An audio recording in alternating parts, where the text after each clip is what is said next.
नमस्कार। आप सभी का कहानी किस्से चैनल पर हार्दिक स्वागत है। जब भी भगवान श्री कृष्ण की बात होती है तो श्री राधा रानी का नाम जरूर लिया जाता है। दोस्तों, पौराणिक मान्यताओं के अनुसार भगवान श्री कृष्ण के जन्म के ठीक 15 दिन बाद श्री राधा रानी का जन्म हुआ था। यही वजह है कि श्री कृष्ण जन्माष्टमी के बाद राधाष्टमी का त्यौहार भी पूरे देश में धूमधाम के साथ मनाया जाता है। राधाष्टमी का त्योहार भाद्रपद माह के शुक्ल पक्ष की अष्टमी तिथि को किया जाता है। वैसे तो ये त्योहार पूरे देश में मनाया जाता है, लेकिन खास करके वृंदावन, मथुरा और बरसाना में इसका खास महत्व है। इस दिन सभी लोग व्रत रखकर राधा रानी की पूजा करते हैं और साथ ही राधा रानी की कथा सुनते हैं। तो आइए इस कथा को सुनते हैं। श्री राधा रानी गोलोक में श्री कृष्ण के साथ रहती थी। एक दफा कृष्ण भगवान को गोलोक में राधा रानी कहीं नजर नहीं आई।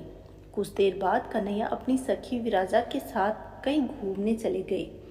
ये बात जब राधा रानी को पता चली तो राधा रानी को बहुत गुस्सा आया और वो सीधे कन्हैया के पास पहुंची। वहां पहुंचकर उन्होंने श्री कृष्ण को काफी भला बुरा कह दिया। राधा रानी का ये रवैया भगवान श्री कृष्ण के सबसे अजीज मित्र श्री दामा को बिल्कुल भी अच्छा नहीं लगा। श्री दामा ने उसी वक्त बिना कुछ सोचे समझे राधा रानी को पृथ्वी पर जन्म लेने का श्राप दे दिया। राधा को इतने गुस्से में देखकर श्री कृष्ण की सखी विराजा भी नदी के रूप में वहां से चली गई। राधा ने श्री दामा के श्राप पाने के बाद श्री दामा को राक्षस कुल में पैदा होने का श्राप दिया। राधा जी के द्वारा दिए हुए श्राप की वजह से ही श्री दामा का जन्म शंखचूड़ दानव के रूप में हुआ। आगे चलकर वही दानव भगवान विष्णु का सबसे परम भक्त बना। दूसरी तरफ राधा रानी ने पृथ्वी पर वर्षवाहनों के घर पर पुत्री के रूप में जन्म लिया। मनुष्य के अवतार में आपका एक वैश्य से विवाह होगा, वो मेरे अंश अवतारों में से ही एक होगा, ऐसा श्री कृष्ण ने राधा को कहा था। इस तरह आप पृथ्वी पर भी मेरी बनकर रहेंगी, परंतु हम दोनों के बिछड़ने का दुख सहना होगा।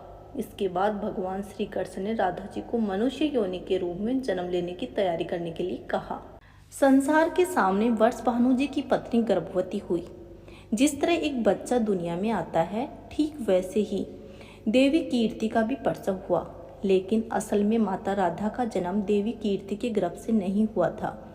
भगवान की माया से उनके गर्भ में वायु भर गई थी। देवी कीर्ति ने उसी समय वायु को जन्म दिया और इस दौरान उन्हें प्रसव पीड़ा भी हो रही थी और वहाँ माता राधा ने एक प्यारी सी कन्या के रूप में जन्म लिया। ये थी राधा रानी की कथा। आशा करती हूँ कि आपको जरूर पसंद आई होगी। भाद्रपद मास के शुक्ल पक्ष अष्टमी के दिन राधा मैया का धरती पर जन्म हुआ था और इसी को राधाष्टमी के रूप में मनाया जाता है।